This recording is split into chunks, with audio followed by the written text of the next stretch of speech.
السلام عليكم ورحمة الله وبركاته.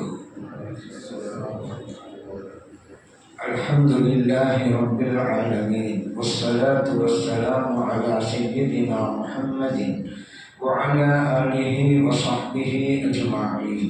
وما توفيقي إلا بالله، لا حول ولا قوة إلا بالله العلي العظيم. سبحانك لا علم لنا إلا ما علمتنا إنك أنت العليم الحكيم. கண்ணியத்திற்குரிய பெரியோர்களே, அன்பார்ந்த சகோதரர்களே, முஸ்லிம்களுக்கு எதிராக வக்ஃப் வாரிய சட்ட திருத்த மசோதாவை இப்போதைய மத்திய அரசு நாடாளுமன்றத்திலும் மக்களவையிலும் அரங்கேற்றிருக்கிறது.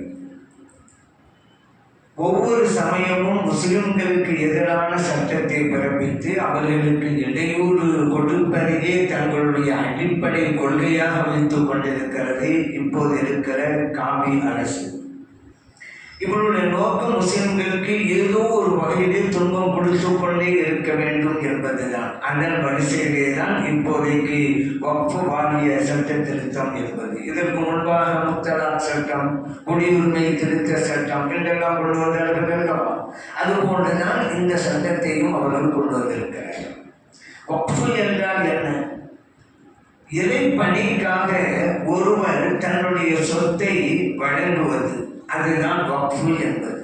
இதில் அடிப்படையானது 4 விஷயங்கள். ஒன்று, வக்ஃப் செய்பவர், அதற்கு வாக்கிஃப் என்று அரபி மொழியில் சொல்லுவாங்க. இன்னொன்று, எதை வக்ஃப் செய்கிறாரோ அந்த பொருள், அதுதான் மௌகூஃப். இன்னொன்று, எதற்காக இவர் வக்ஃப் செய்கிறாரோ அது மௌகூஃப் அலைஹி.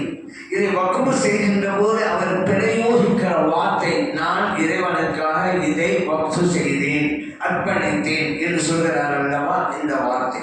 இதுதான் அடிப்படையானது. ஒருவர் வக்ஃப் செய்கிறார், அப்துல் காதர் வச்சுக்கிறாங்க, அப்துல் காதர் வக்ஃப் செய்கிறாரு, அவர் தான் வாக்கிஃப். அவர் பள்ளிவாசலை வக்ஃப் செய்கிறார், பள்ளிவாசலுக்காக ஒரு இடத்தை வக்ஃப் செய்கிறார். அவர் வக்ஃப் செய்கிற இடம்தான் மௌகூஃப். எதற்காக வக்ஃப் செய்கிறார் அந்த இடத்தை? பள்ளிவாசலுக்காக. இப்போ பள்ளிவாசல் தான் மௌகூஃப் அலைஹி. நான் வக்ஃப் செய்தேன் என்று சொன்னார் அல்லவா, அதுதான் சீகா வார்த்தை. இதுதான் அடிப்படை. இது எழுத வேண்டும் என்பதெல்லாம் மார்க்கத்திலே கட்டாயம் இல்லை. வாயிலே சொன்னாலே அந்த சட்டம் நிறைவேறிவிடும்.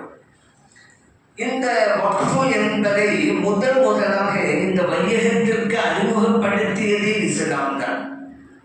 ஒரு பொருள் அதை கியாமத் நாள் வரைக்கும் இருந்து கொண்டே இருக்கும், அதனுடைய பலன் மக்களை போய் சேர்ந்து கொண்டே இருக்கும். இதுதான் வக்ஃபினுடைய அடிப்படை. இதை அறிமுகப்படுத்தியது இஸ்லாம். அதில் தொடர் ரலியல்லாஹு அன்ஹு அவர்கள் நபிகள் நாயகம் ஸல்லல்லாஹு அலைஹி வஸல்லம் அவர்களிடம் வந்து, யார சொல்லலாம், கைபர் யுத்தத்தில் எனக்கு மிகப்பெரிய சொத்து கிடைத்திருக்கிறது, இதை நான் மக்களுக்காக தர்மம் செய்ய வேண்டும் என்று விரும்புகிறேன் என்று சொன்னபோது நபி ஸல்லல்லாஹு அலைஹி வஸல்லம் சொன்னாங்க, அப்படியானால் அந்த இடத்தை நீங்கள் வக்ஃப் செய்து விடுங்கள், அதனுடைய பலன் மக்களை போய் சேர்ந்து கொண்டே இருக்கட்டும் என்றார்கள். இது புகாரில் பதிவு செய்யப்பட்ட ஹதீஸ். வக்ஃப் என்றாலே நிறுத்தல் தான் அர்த்தம். நிற்றல், நிறுத்தி வைத்தல். ஏன் அப்படி ஒரு பேர் அதை வைக்கணும் அப்படின்னு கேட்டா, எந்த பொருளை இவர் வக்ஃப் செய்கிறாரோ அதை இனிமேல் யாருக்கும் விற்கவும் முடியாது, யாருக்கும் அன்பளிப்பு வழங்கவும் முடியாது. வக்ஃப் செய்பவருடைய வாரிசுதாரர் இதை எங்கள் அத்தா வக்ஃப் செஞ்சதுதான், எனக்கு இதில் பங்கு இருக்குன்னு உரிமை கொண்டாடவும் முடியாது. அது கியாமத் நாள் வரைக்கும் அது நின்று கொண்டே இருக்கும், யாருடைய கைக்கும் போகாது. விற்பனை மூலமாகவோ அன்பளிப்பு மூலமாக மற்றவங்களுக்கு போகாது, ஒரே இடத்திலே நிற்கும், இறைவனுக்காக இருந்து கொண்டே இருக்கும். அதனால தான் வக்ஃப் என்றால் அரபு மொழியிலே நின்றான் என்றுதான் பொருளாகும். அதன் அடிப்படையில் தான் இப்படி ஒரு பேர் அதற்கு வைக்கப்பட்டிருக்கிறது. இன்னைக்கு எத்தனையோ லட்சக்கணக்கான ஏக்கர் நிலங்கள், அதை நீங்க சொல்றாங்க 8 லட்சத்திற்கும் மேலாக அப்படின்னு ஒரு கணக்கு சொல்றாங்க. சரி, 8 லட்சத்திற்கும் மேலாக இருப்பதுதான் அவருடைய கண்களை இப்போது உறுத்தி கொண்டிருக்கிறது. இந்தியாவிலே இராணுவ துறை, அடுத்ததாக ரயில்வே துறை, இந்த 2க்கும் அடுத்து நிறைய சொத்துக்கள் உள்ள, நிலங்கள் உள்ள ஒரு அமைப்பு இருக்கிறது என்றால் அது வக்ஃப் வாரியம் தான் என்று இவர்கள் சொல்கிறார்கள். இவர்கள் சொல்வதே கிடையாது. இராணுவத்திற்கு சொந்தமான இடம் என்றால் இராணுவம் என்பது ஒரு துறை, அந்த துறைக்கு சொந்தமானதுதான் எல்லா இடங்களும். ரயில்வே துறை என்றால் அது ஒரு துறை, அதற்கு சொந்தமானது அது இடங்கள் எல்லாம் அதற்கு. இது நம்ம தெரிஞ்சதுதான். வக்ஃப் வாரியம் என்பது தனித்ததாக ஒரு துறை கிடையாது. வக்ஃப் வாரியம்ங்கிற ஒரு அமைப்புக்காக 8 லட்சத்துக்கும் மேலாக நிலங்கள் இருக்குது. ஒரு பேர் இந்த வக்ஃப் வாரியம் பெயரில் ஒரு நிலங்கள் கூட கிடையாது. அதான் உண்மை. அப்படின்னா என்ன? ஆயிரக்கணக்கான பள்ளியாசல்கள் இருக்குது இந்தியாவில், ஆயிரக்கணக்கான மதரசாக்கள் இருக்குது, ஆயிரக்கணக்கான தர்காக்கள் இருக்குது. இவர்களுக்கெல்லாம் வக்ஃப் இருக்குது. இதெல்லாம் ஒன்று சேர்த்து தான் 8 லட்சம் சொல்லிட்டு இருக்காங்க. 8 லட்சம் இருக்கும் இந்த பள்ளிவாசல் வச்சுருங்க. இந்த பள்ளிவாசலுக்கு ஒன்று நிலம் இருக்கலாம், இன்னொரு ஊரில் பள்ளிவாசல் இருக்கு, அந்த பள்ளிவாசலுக்கு சில நிலம் இருக்கலாம், இன்னொரு மதரசா இருக்குது, அந்த மதரசாவுக்கு சில நிலம் இருக்கலாம். அந்த நிலம் அந்த மதரசா மட்டும்தான், வேற யாரும் கிடையாது. இந்த பள்ளிக்கு சொந்தமான நிலம் இருந்தால் அந்த நிலம் இந்த பள்ளிக்கு மட்டும்தான், மற்றவங்களுக்கு கிடையாது. எல்லாத்தையும் கணக்கு போட்டு வக்ஃப் வாரியம் என்பது ஒரு தனி துறைமாக வச்சுக்கிட்டு 8 லட்சம் மேலாக வக்ஃப் வாரியத்துக்கு இருக்குங்க. வக்ஃப் வாரியத்துக்கு எங்க இருக்கு நிலம் இருக்கு? எல்லாத்தையும் கணக்கு செய்த வேலை தான் அவங்க பண்ணியிருக்கிறாங்க. அப்படி ஒரு துறையே இல்லை. ஒவ்வொரு பள்ளிக்கும் அவங்களுக்கு தகுந்தவாறு சில ஏக்கர் நிலங்கள் இருக்கும் பல ஊர்களில். இதுதான் உண்மை. இப்ப ராணுவம் என்று சொன்னால் அது ஒரு துறை, அதுக்கு சம்பளமா எவ்வளவு இருக்கலாம், அது ஒரு விஷயம். இவங்க எல்லாத்தையும் ஒன்று திரட்டி வச்சுக்கிட்டு இந்தியாவில் இருக்கக்கூடிய எல்லா பள்ளிவாசல்களுடைய நிலங்களையும், இந்தியாவில் இருக்கக்கூடிய எல்லா மதரசாக்களுடைய நிலங்களையும் ஒன்று சேர்த்து, இந்தியாவில் இருக்கக்கூடிய எல்லா தர்காக்களுடைய நிலங்களையும் ஒன்று சேர்த்து அதெல்லாம் அவ்வளவு இருக்கு. எங்க இருக்குது? அந்தந்த பள்ளிகள் பார்த்தா சிறையாக தான் இருக்கு. அவ்வளவுதான். இந்த வக்ஃபின் மூலமாக இந்த சமூகம் அடைந்த பலன் அளவிட முடியாது.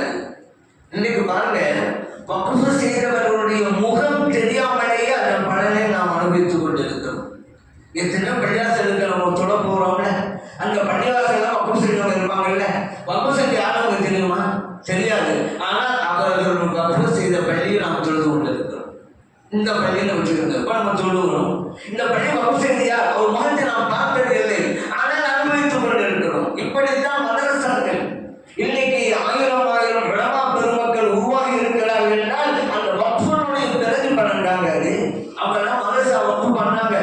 அந்த மதரசாவில் பல பேர் போய் படிச்சாங்க, ஓடுனாங்க, ஆளுங்களாக உருவானாங்க. இன்னைக்கு ஆளுங்கள் இருக்கிறாங்கிறோம், பின்னணியிலே வக்ஃப் இருக்கிறது. இப்படி எத்தனையோ துறைக்காக இந்த வக்ஃப் நிலங்கள் பயன்பட்டுக் கொண்டே வருகின்றன என்பதை நாம் கவனத்திலே கொள்ளலாம். அதே போல நபி ஸல்லல்லாஹு அலைஹி வஸல்லம் இதா மாத்தல் இன்சான் இன்கதஅ அமலுஹு குல்லுஹு, ஒரு மனிதன் இறந்து விட்டால் அவருடைய எல்லா வணக்க வழிபாடுகளும் நின்று போய்விடும். இல்லா மின் ஸலாத், மூன்றை தவிர. ஒன்று ஸதகத்துன் ஜாரியா, நிலைத்திருக்கக்கூடிய தர்மம். இரண்டு இல்முன் யுன்தஃபஉ பிஹி, பயன் தருகின்ற கல்வி. மூன்றாவது வலதுன் ஸாலிஹுன் யதுஉ லஹு, அவருக்காக துஆ செய்கிற ஸாலிஹான குழந்தை. முஸ்லிமிலே பதிவு செய்யப்பட்ட ஹதீஸ். இந்த மூன்றிலே முதலாவதாக சொன்னாங்கல்ல, நிலைத்திருக்கும் தர்மம், ஸதகத்துன் ஜாரியா, அதுதான் வக்ஃப் என்பது. ஒருவருக்கு கூப்பிட்டு ஒரு 1000 ரூபாய் கொடுத்தோம், அது ஸதகத்துன் ஜாரியா கிடையாது, ஸதகா அவ்வளவுதான். ஆனா ஒரு இடத்துல கிணறு தோண்டி அந்த மக்கள் எல்லாம் அதை பயன்படுத்தி கொள்ளணுங்கிறதுக்காக வேண்டி வக்ஃப் பண்ணணும் வைங்க, இது ஸதகத்துன் ஜாரியா. அந்த கிணறு இருக்கும் காலமெல்லாம் நன்மை நமக்கு வந்து சேர்ந்து கொண்டே இருக்கும். ஒரு மதரசாவை கட்டி அதை வக்ஃப் செய்தால் நாம் அந்த மதரசா இருக்கின்ற காலம் வரைக்கும் நமக்கு நன்மைகள் வந்து சேர்ந்து கொண்டே இருக்கும். இதுதான் ஸதகத்துன் ஜாரியா.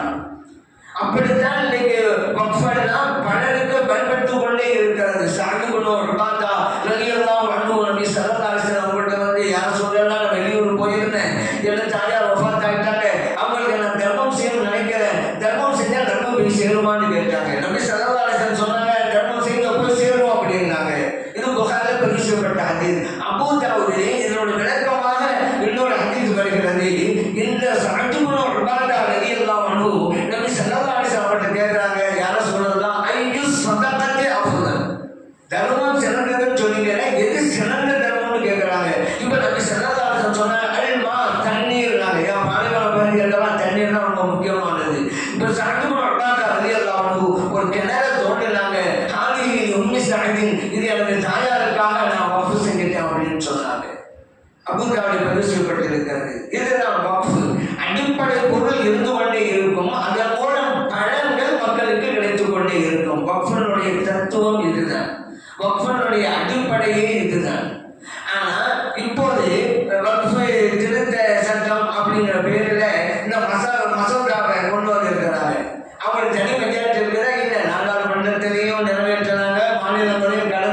வச்சுக்கொண்டு நிறைவேற்றி இருக்கிறாங்க. இதுக்கு முன்பு கூட குடியுரிமை திருத்த சட்டம் வருகின்ற போது அவங்களுக்கு தனி மெஜாரிட்டி இல்லை.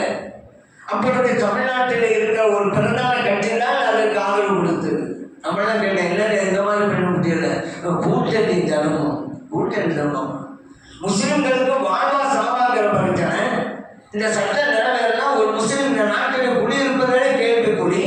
தகுந்த சான்றுகள் இருந்தாலும் இந்த நாட்டில் இருக்கணும், இந்த நாட்டை விட்டு வெளியேறணும் அப்படின்னு சொல்லுகிற அந்த சட்டத்தை நீங்க கூட்டணி தர்மத்துக்கு ஆதரிச்சிருக்கீங்க. ஒரு சமூகத்தை விரட்டடிக்கிற கொள்கை அல்லவா அது? அப்படிப்பட்ட மசோதாவா இல்லது? இதுக்கு பேர் கூட்டணி தர்மமா? கூட்டணி கர்மம்னு தான் சொல்றேன். அப்ப என்ன பதவி? இப்போ இந்த ஆதரவு கொடுத்த 2 கட்சிகள் கூட முஸ்லிம்களுக்கு ஐக்கியமா இருக்கக்கூடியவங்க தான், கற்றுக் கொண்டவங்க தான். இன்னும் சொல்ல போனா அவங்க மாநிலங்கள்ல முஸ்லிம்களுடைய வாக்குகளை ஒரு கணிசமான அளவுக்கு பெற்ற கட்சி தான். அப்படி இருந்தும் கூட முஸ்லிம்களுக்கு எதிரான சட்டத்தை ஆதரவு கொடுத்தாங்க. பதவி ஆசை. அந்த அரசியல்ல அவர்கள் பெறுகின்ற லாபத்திற்காக ஒரு சமூகம் கேடு கேட்டா என்ன, உனக்கு ஓட்டு போட்ட சமூகமா, எனக்கு ஓட்டை போட்டா கேடுதான், எனக்கு பதவி தான் முக்கியம் அப்படிங்கிறனால தான் அந்த 2 கட்சி ஆதரிச்சிச்சு. முஸ்லிம்களுக்கு எதிரான கட்சி ஆதரிச்சா கூட நம்ம கவலைப்பட்டுக்க மாட்டோம். முஸ்லிம்கள் நாங்கள் சாதகமானவர்கள் சொல்லி ஆதரிச்சாங்க, அதனாலதான் இப்ப நிறைவேறியது. இப்படி எல்லாம் சில பேர் தன்னுடைய பதவி சுகத்திற்காக கூட்டணி தர்மங்கிற ஒரு தவறான பெயரை பயன்படுத்திக் கொண்டு இவ்வாறு செய்கிறார்கள் என்பதையும் நாம் கவனத்திலேயே கொள்ள வேண்டும். சரி, இப்போது இருக்கிற அந்த சட்டத்தை, வக்ஃப் திருத்த சட்டத்தில் என்னவெல்லாம் கொண்டு வர்றாங்க அப்படின்னு பார்த்தா பல விஷயங்கள் கொண்டு வர்றாங்க. இந்த வக்ஃப் சட்டம் யாருடைய ஆக்கிரமிப்பிலாக இருந்தால் 12 வருடங்கள் ஒருவருடைய ஆக்கிரமிப்பில் இருக்குன்னு வச்சுக்கொள்வோம். வக்ஃப் சொத்து அவருக்கு உரிமை இருக்கிறது. நமக்கெல்லாம் சொல்றது தெரியும், வக்ஃப் சட்டத்தை விற்பனை செய்யக்கூடாது, யாருக்கும் கொடுக்கக்கூடாது அப்படிங்கிறத நம்ம ஏற்கனவே சொன்னேன். ஆனால் இப்போ கொண்டு வர சட்டம் எப்படின்னா 12 வருடங்கள் ஒரு வக்ஃப் சொத்து ஒருவருடைய ஆக்கிரமிப்பில் இருந்தால் அந்த சொத்துக்கு உண்டான உரிமை அவருக்கு வந்து விடுகிறது. அப்படின்னு அவர் யாருக்கு வந்தாலும் வைக்கலாம். நான் கேட்கிறேன், ஒரு அரசெல்லாம் ஒருவருடைய ஆக்கிரமிப்பில் இருக்குது, 12 வருஷமா இருக்குது. நீங்க சொல்லுங்களா அரசெல்லாம் ஒரு ஆளுடைய கையில 12 வருஷமா இருந்து போச்சு, அவனுக்கு தான் சொல்லுவோம் சொல்லுங்களா? நீங்க அரசாங்க நடத்த சொல்ல மாட்டீங்கல்ல. அப்ப இந்த வக்ஃபாலிய நடத்த மாட்டேன் அப்படி சொன்னீங்க, அவங்க சொல்ல முடியும். அப்ப நிறைய பேர் ஆக்கிரமிச்சு இருக்காங்க, அவங்களுக்கெல்லாம் இந்த சொத்தை வாரி வழங்கணும் நோக்காக தான். நம்ம வக்ஃபாலிய சொத்தை பிடிங்கி மற்றவர்கள் கொடுக்க வேண்டும். அதற்கு தான் இந்த மாதிரி எல்லாம் அவர்கள் சட்டத்தை கொண்டு வருகிறார்கள். இன்னொரு சட்டம் என்னன்னு கேட்டா, முஸ்லிம் அல்லாத இருவரை அந்த வாரியத்திலே இணைக்க வேண்டும், உறுப்பினர்களாக இணைக்க வேண்டும். மத்திய வக்ஃப் கவுன்சில் இருக்குது, இந்திய அளவுக்கு உண்டான ஒண்ணு. ஒவ்வொரு மாநிலத்துக்கும் வக்ஃப் வாரியம் இருக்குது. அந்த மத்திய வக்ஃப் கவுன்சிலையும் இந்த மாநிலங்களில் இருக்கக்கூடிய வக்ஃப் வாரியத்திலையும் முஸ்லிம் அல்லாத இருவரை உறுப்பினர்களாக சேர்க்க வேண்டும். வக்ஃப் வாரியம் என்பது முஸ்லிம்கள் சம்பந்தப்பட்டது, முஸ்லிம் மதம் சார்ந்தது, இஸ்லாமிய மார்க்கம் சார்ந்தது. நீங்க இஸ்லாம் அல்லாதவர்கள் அவங்களோட போய் வச்சா ஒரு மதத்தை சாராதவர் அந்த மதத்தின் விதமாக அந்த மதத்தினுடைய சம்பந்தமாக இவர் எப்படி முடிவு எடுப்பாரு? அப்படி முடிவுக்கு உரிமை எப்படி இவருக்கு கொடுக்கிறது? வக்ஃபாலிய பிரச்சனைங்கிறது இஸ்லாம் மார்க்கம் சம்பந்தப்பட்டது. இவர் அந்த இஸ்லாத்திலே இல்லை, அந்த மதத்திலே இடம் பொழுது சம்பந்தமே இல்லாத ஒருவர், இந்த மதம் சாராத ஒருவர் இஸ்லாம் மார்க்கம் சம்பந்தமாக முடிவெடுப்பாருன்னு சொன்னால் இது எவ்வளவு பெரிய கேடு போச்சு. அது எப்படி அவங்களுக்கு யாரும் கேட்க மாட்டாங்க. அப்படின்னா இந்த சட்டம் கொண்டு வந்து இருக்கிறாங்க. 2 பேர் குறைந்தபட்சம் 2 பேர், அது மேலே வரலாம். அப்போ 100க்கு 100 ஆதிக்கம் முழுவதும் வக்ஃபாலிய கூட அவங்க கையில போகணும். சரி, 2 பேருங்கிறாங்க, 2 பேர் யாரை நியமிப்பாங்க? அந்த அரசாங்கம், மத்திய அரசாங்கம் யார் நியமிக்கும்? அந்த காமிகளை தானே நியமிக்கும். வக்ஃபாலியமா அவங்க கைக்குள்ள போயிடாதா? இப்படி ஒரு சட்டத்தை அவர்கள் கொண்டு வந்திருக்கிறார்கள். அதே போல இன்னொரு விஷயம் என்ன அப்படின்னு சொன்னா, பத்திர பதிவு இருக்க வேண்டும். வக்ஃப் நிலம் சொல்லுங்களா, அது பத்திர பதிவு இருக்கணும். அது காட்டாதான் இது உங்களுக்கு இப்போதைய தற்காலத்துல வக்ஃப் செஞ்சாங்க, அதுக்குண்டான பத்திரங்கள் இருக்கும், பிரச்சனை இல்லை. நவாம்புகள்லாம் வக்ஃப் செஞ்சாங்க, பல பள்ளிவாசல்களுக்கு ஏக்கர் கணக்குல நவாம்பு மன்னர்கள் தான். அதுக்கு நம்ம பத்திரம் போய் பார்க்க முடியுமா? 100 கணக்கான ஆண்டுகளுக்கு முன்னால பல செல்வந்தர்கள் வகுப்பு செஞ்சிருப்பாங்கல்ல, பள்ளிவாசல்களுக்கு மாசாக்களுக்கெல்லாம், அதுக்கெல்லாம் பத்திரப்பதி பார்க்க முடியுமா? பத்திரப்பதி இல்லை, அப்ப முழுக்குரியல அவன் எடுத்துக்கிறது. இதுதான் நோக்கம். இல்லாட்டி இந்த சட்டம் கொண்டு வராங்க. முஸ்லிம்கள் இருக்கிறாங்க இதுதான் காரணம். சட்டம் இந்த வக்ஃபுடைய எல்லா நிலங்களையும் அபகரித்து அவர்களுக்கு வேண்டியவர்களுக்கு வழங்க வேண்டும் என்பதற்காகத்தான் இந்த சட்டத்தை கொண்டு வந்தாங்க. அந்த காலத்தில் அவமானம் கொடுத்தாங்க, எழுதியிருக்கலாம், எழுதி வைக்காம போயிருக்கலாம். ஏன்னா வக்ஃபுக்கு வேண்டி எழுதணுங்கிற கட்டாயம் இல்லைங்க, வாய்நாள் சொன்னாலே போதும். நிக்கா மாதிரி தானே, கணவன் மனைவிக்கு மத்தியில் நிக்கா நடக்குது. நம்ம மஜ்லிஸில் பார்க்குறோம், ஈஜாப் கபூல். பெண்ணுடைய தந்தை சொல்வாரு, என் மகளை உங்களுக்கு திருமணம் செஞ்சு வச்சேன், ₹1 கோயிலுக்கு. அவர் கணவர் சொல்லுவாரு, நான் ஏற்றுக்கொண்டேன். ஈஜாப் கபூல் திருமணம் முடிஞ்சு ஈஜாப். இப்போ ரிஜிஸ்டர் புக்கெல்லாம் எழுதுறோமே, கணவன் பேர், மனைவி பேர், சாட்சிகள் பெயர், நடந்த இடம், சாட்சி யாருந்தாங்க, மகத்தை எவ்வளவு எல்லாம் எழுதுறோமே. இது உலக அமைப்புக்காகத்தான். இப்படியெல்லாம் எழுதினாதான் நிக்கா போடுங்கிறது இல்லை. அந்த வார்த்தை பிரயோகமே பரிமாற்றமே முடிந்து போய்விட்டது. போடும் பின்னால ஒரு சர்ச்சை வருவாங்க, அதுக்கு ஆதாரம், அதற்காகத்தான் நம்ம எழுதுறோம் ரிஜிஸ்டர் புக்கெல்லாம். அதே போலதான் வக்ஃபும் கூட. வக்ஃபுல வாங்கினால சொன்னாலே வக்ஃபு ஆகிடும். ஆனாலும் எழுதணும். பின்னால் ஒரு பிரச்சனை வந்தாக்கா ஆதாரமாக அந்த டாக்குமெண்ட்ஸ் காமிக்கிறதுக்காக இது இப்ப நடைமுறையில் இருக்கிறது. அந்த காலத்தில் அது இருந்திருக்கலாம், இல்லாமல் இருக்கலாம்ல. பத்திரப்பதி இல்லாம நவாபுகள் வக்ஃபு செய்த ஆயிரக்கணக்கான ஏக்கர் உள்ள நிலங்கள் இன்னைக்கு இருக்கும். நீ இப்படி ஒரு நீதியை கொண்டு வந்தாங்க, நல்லா தெரியும் அவங்களுக்கு. இது அபகரிக்கிறதுக்காக தான். இன்னொரு கொடுமை என்ன தெரியுமா? ஒரு நிலம் வக்ஃபுக்கு சொந்தமானதா அல்லது அரசாங்கத்துக்கு சொந்தமானதா என்று பிரச்சனை வந்தால் மாவட்ட கலெக்டர் தான் அதை தீர்த்து வைப்பார். என்ன கொடுமை இது? யாருக்கு டாக்குமெண்ட்ஸ் இருக்கு, ஆவணங்கள் இருக்குது, ஆதாரம் இருக்கு, கோர்ட்டுக்கு போகணும். அந்த கோர்ட்டு தீர்ப்பளிக்கும், இது வக்ஃபுக்குரியதான் இல்லை அரசாங்கத்துக்குரியதான். அது சொல்லலாம். மாவட்ட ஆட்சித்தலைவர் தீர்மானிப்பாரா என்ன? சரி, நான் கேட்கிறேன், மாவட்ட ஆட்சித்தலைவர் யாரு? அரசாங்கம் சார்ந்தவர் தானே. பிரச்சனை என்ன? இந்த நிலம் அரசாங்கத்துக்குரியதா வக்ஃபுக்குரியதா பிரச்சனை. இதுக்கு தீர்ப்பளிப்பதற்கு அரசாங்கத்தில் உள்ளவரே வச்சா அவர் எப்படி தீர்ப்பளிப்பாரு? ஒரு வாதியையே நிரூபையாக்குற மாதிரி. அவர் ஒரு வாதியை நான் கிடைக்காது, எங்களுக்கு உரியதுன்னு அவர் வாதிடுவாரு. வக்ஃபு சொன்ன எங்களுக்கு உரியன்னு சொல்லும். ஒரு வாதியையே நீ நிரூபையா இல்லைன்னால என் நல்லா தெரியும். இது அரசாங்கத்துக்கு தான் அது போக போகுதுன்னு தெரியும். மாவட்ட ஆட்சியர் அப்படித்தானே செய்வாரு. யாராலும் இப்படி செய்வாங்களா? இந்த உண்மை இது ஆங்கிலேயர் ஆட்சி காலத்துல தான் இருந்தது. ஆங்கிலேயர் ஆட்சி காலத்துல ஏதாவது விவகாரம் சொன்னா இந்த மாவட்ட ஆட்சியருக்கு தான் அந்த இது கொடுப்பாங்க, பவரை கொடுப்பாங்க, அவரை தீர்த்து வைக்க முடியும். அந்த மாதிரி இதில் கொண்டு வந்துருக்கிறாங்க. அது சம்பந்தம் இல்லாத வகையில அவன் மாவட்ட ஆட்சியர் தலைவருக்கு அதிகாரம் கொடுக்கறது ஆங்கிலேயன் கூட அறிவுடைமையா செயல்பட்டான். இவன் அறிவுக்கே சம்பந்தம் இல்லை. நம்ம கலெக்டரை அரசாங்கம் சார்ந்தவது. பிரச்சனையை அரசாங்கத்துக்குரியதா வக்ஃபு ஆலயத்துக்குரியதாங்கிறது தான். அதுக்கு போய் எப்படி அரசாங்கம் சார்ந்த மாவட்ட ஆட்சித்தலைவரையே நம்ம நீதிபதி மாதிரி ஆகிறது, பொறுப்பு அவருக்கு போய் எப்படி கொடுக்கறதுன்னு யோசிக்கிறானா? இப்போ புரியுதா ஏன் இந்த மசோதாவை முஸ்லிம்கள் எல்லாம் எதிர்க்கிறார்கள் என்று? இன்னொரு கொடுமையான சட்டம். இப்போ இனிமே யாராவது வக்ஃபு செய்வதாக இருந்தால் அவர் 5 வருடங்கள் நான் இஸ்லாத்தில் தான் இருக்கிறேன் என்று நிரூபிக்க வேண்டும். நான் 5 வருஷமா முஸ்லிமா தான் இருக்கிறேன் நிரூபிச்சாதான் அவரு வக்ஃபு செய்ய முடியும்.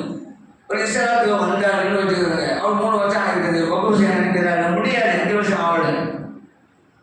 சரி, இதுவும் புதுசாக இஸ்லாத்துக்கு வந்து இருக்கு. ஒரு ஆள் அடிப்படையில் முஸ்லிமா இருக்கிட்டே வர்றான்னு வைங்க, அவர் வக்ஃபு பண்ண போறாரு. கவர்மெண்ட் கேட்கும், நீங்க வக்ஃபு பண்ண போல. ஆமா, நீங்க 5 வருஷமா இஸ்லாத்தில் தானே இருக்கிறீங்க. ஆமா, இல்லைங்க, எங்க பாப்பா எங்க தாத்தா காலத்துல அப்படிதாங்க இருக்கிறேன். அப்படியா? நீங்க 5 வருஷமா இருக்கீங்கிறதுக்கு ஞாபகத்தை கொண்டுவாங்க. இவன் அதுக்கு ஒன்று சர்டிஃபிகேட் கூட கொடுக்கணும். இது எவ்வளவு பெரிய அசிங்கம் இல்லையா அந்த அரசாங்கத்துக்கு? ஒரு முஸ்லீம் அவர் சான்றிதழ் கொண்டு வந்தாலும் வக்ஃபு செய்ய வேண்டும் என்று.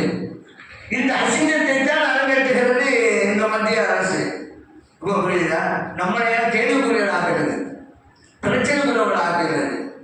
இதன் அடிப்படையை செய்வதால் தான் நம் முஸ்லிம்கள் எல்லாம் அந்த மசோதாவை எதிர்க்கிறார்கள் அப்படிங்கிறது. அதே போல இவங்க சொல்றாங்க, மக்களுக்கு நல்லது செய்வதற்கு தாங்க நாங்கள் இதெல்லாம் செய்யறோம். இந்த வக்ஃபுடைய நிலங்கள் எல்லாம் ஏழை இறைவருக்கு முறையாக பயன்படுத்தப்படணும், ஒரு வரமணிக்கு கொண்டு வரணும்.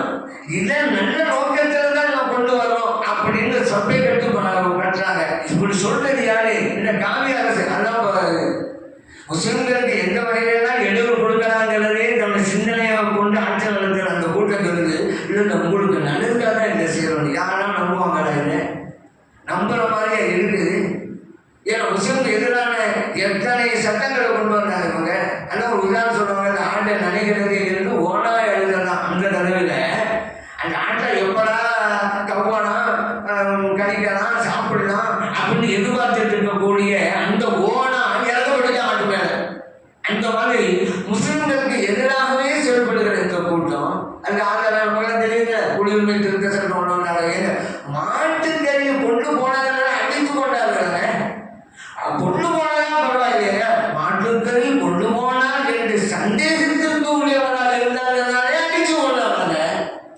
இவங்க தான் சொன்னாங்க, நான் முஸ்லிம்களுக்கு நல்ல செய்வதற்காகத்தான் இந்த சட்டத்தை நாங்கள் கொண்டு வந்திருக்கிறோம் அப்படின்னு சொன்னாங்க. கிடையாது.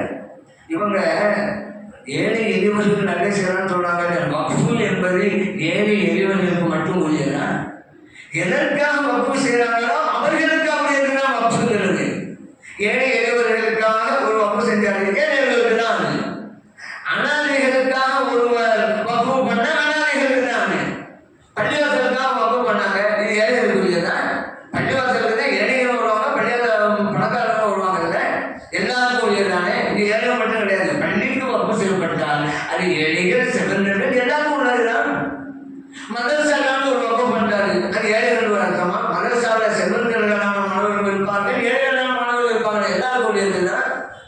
அதுபோல சில வக்ஃபுகள் இருக்கும், பயணிகள் தங்குவதற்காக சத்திரம் சொல்லுவாங்க. அந்த காலத்துல போகும்போது வரும்போது எதிர்பார்ப்பதற்காக சத்திரம் கட்டி இருப்பாங்க. அதுக்கு சில வரக்கூடிய அந்த சாப்பாடு தங்கும்போது சாப்பாடுலாம் கொடுக்கறதுக்கெல்லாம் சில ஏக்கெல்லாம் வக்ஃபு இருக்கும்.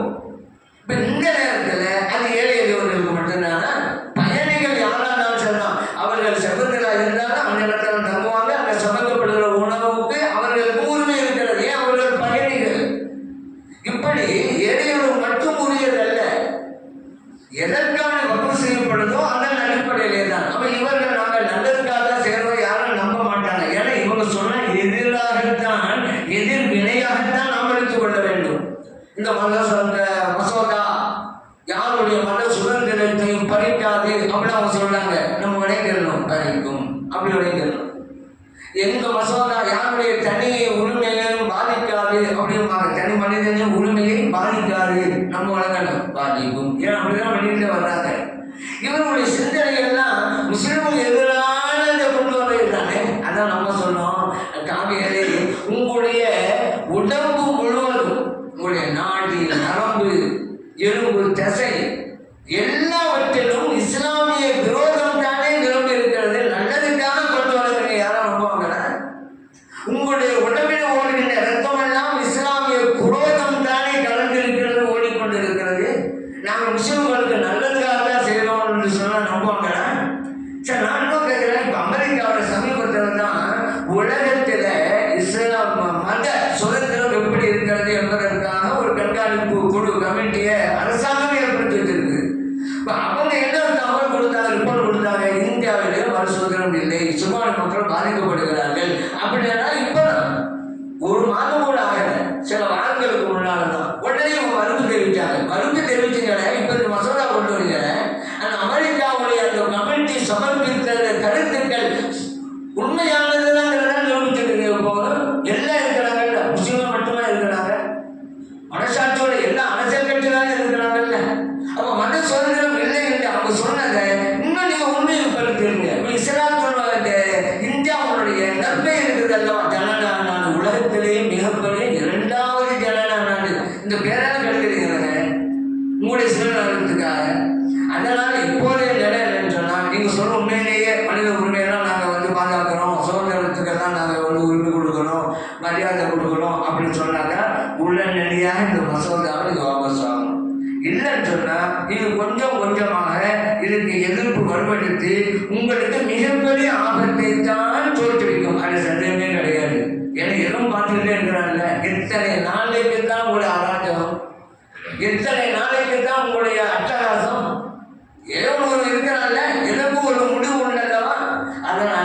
அதை யோசித்து மனித உணர்வுகளை மதித்து இதை வாபஸ் வாங்க வேண்டும். அல்லாஹ் தஆலா ஒரு நல்ல சூழ்நிலையை முஸ்லிம்களுக்கு அமைத்து கொடுத்தல்வானாக. ஆமீன். அல்ஹம்துலில்லாஹி ரப்பில் ஆலமீன் என்று பிரார்த்தனை செய்து வாய்ப்பளித்த நல்லோர்களுக்கு நன்றி கூறி விடைபெறுகிறேன். அஸ்ஸலாமு அலைக்கும் வரஹ்மத்துல்லாஹி வபரகாத்துஹு.